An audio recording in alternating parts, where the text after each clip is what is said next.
Hey friends, it's Brad Barker here and I'm on the ride of my life. You probably found this channel because you either have one of these big beasts or you're very much interested in enjoying the lifestyle, traveling the world on an adventure motorcycle. Now, if you don't have it already, you probably are researching it, and that is the helmet, tank bag, soft luggage, GPS, aftermarket mirror, your body armor, crash bar, your skid plate, aftermarket lights. Your confidence dramatically increases if you can see where you're going, all the way down to your moto skivvies. So you made the purchases, you got the stuff. Good job. What if you want to leave the confidence of your driveway and actually go down a dirt road or around the next corner or over the next hill? Sharif brings an extensive resume to prevent and treat injuries that can happen while you're on the road or on the trail. He's going to show you what you need to do if you come upon a motorcycle crash and take control of the situation so they can have the best possible outcome on this episode of Adventure University Accident Triage.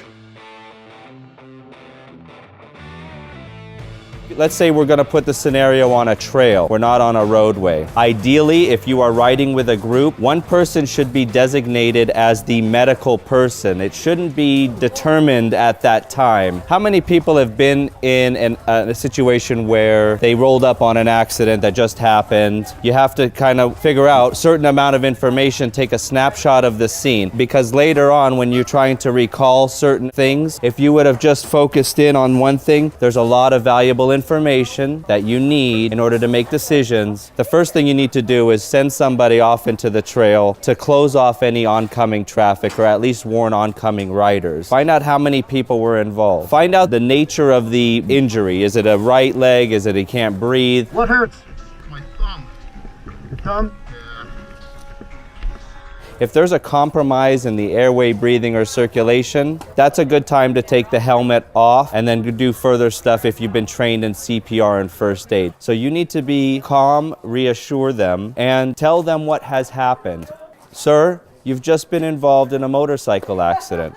You may have to repeat that again and again and again. Sometimes it's not quite clear when somebody has sustained a head injury. Obviously, that's a 911 situation, right? We're going to send somebody away and say, listen, what is your name, sir? Dave. We're going to agree on some things. The number of patients, 1. He got a motorcycle accident. He hit his head, 2. Where are we? We're going to have to agree on a location. We are at this intersection, or we are at this point in the trail. All right, and so we're about, he went down about 3 miles from the east side of it, from the Hudson Ranch side. If you have to go and activate EMS, if they require a meeting for them off of a main road to guide them in, you will take 2 people. One person to stay there and be the liaison for EMS, and the other, you will come back to me after you've made contact with EMS. That's how it will be, so long as we can keep this chain of communication going. He's not to come back and leave EMS to try and figure out how to get there. He's going to liaison with them back. So there's going to be a number of things that we're going to have to do and obtain data before we start asking for help.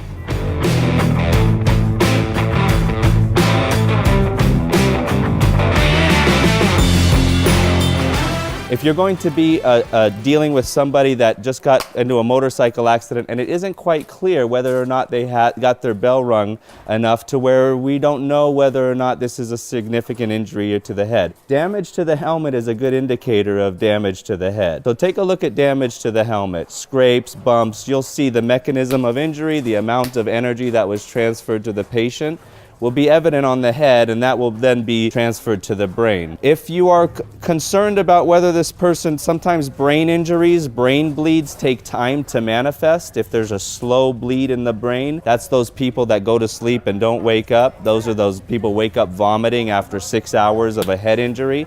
Sometimes what you can do in those situations, if you're not sure whether or not to continue on with medical care or to maybe wait and see how things develop, is to ask them a couple of key questions. Brad who? Barker. Okay. He's the president of the United States? Yeah. I used to say to somebody who I was, got their bell rung, I'm going to say some absurd statement like, pink elephants fly only on Sundays. And then I'm going to ask you again in 2 minutes to repeat that statement. Then you set an alarm on your watch, and then you ask him in 2 minutes to remember that silly statement I told you that you'll never remember after this. You should, in your short-term memory, be able to remember that. If you don't, energy to the brain, we're going off to the hospital and let them rule out what you have just kind of initially touched upon.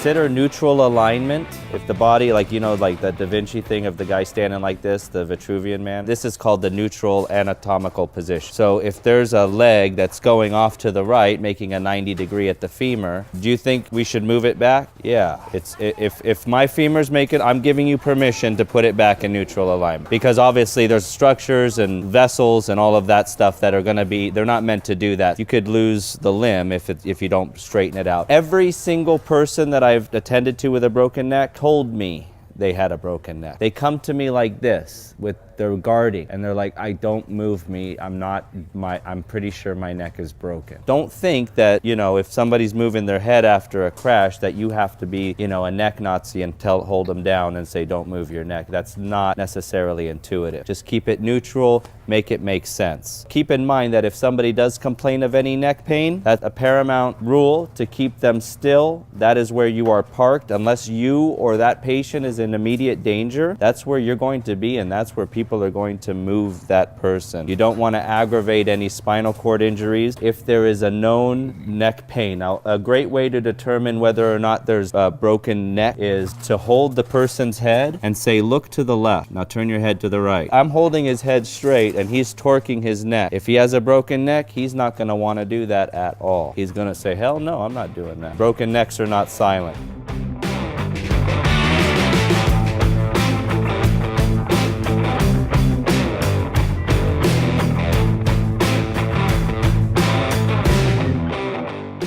If you walk up on somebody and there's like blood or vomitus in the mouth, we need to turn them. Is their life in danger if there's blood or vomitus in the mouth? Yeah. Are we concerned about a broken neck?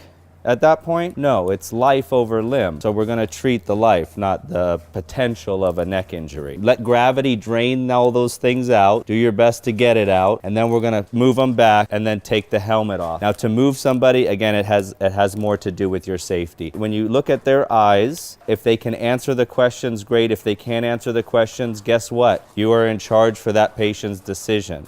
But we ask 4 questions in the field: time, place, person, and purpose, which is, what is your name?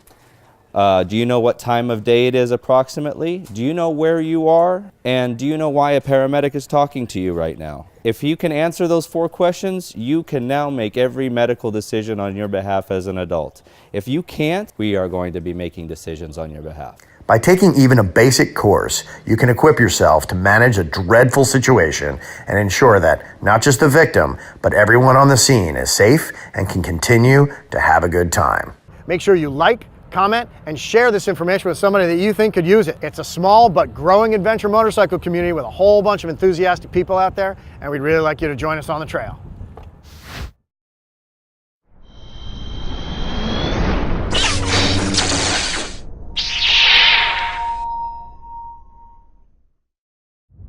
Adventure gear by Climb, because sometimes you have to learn things the hard way.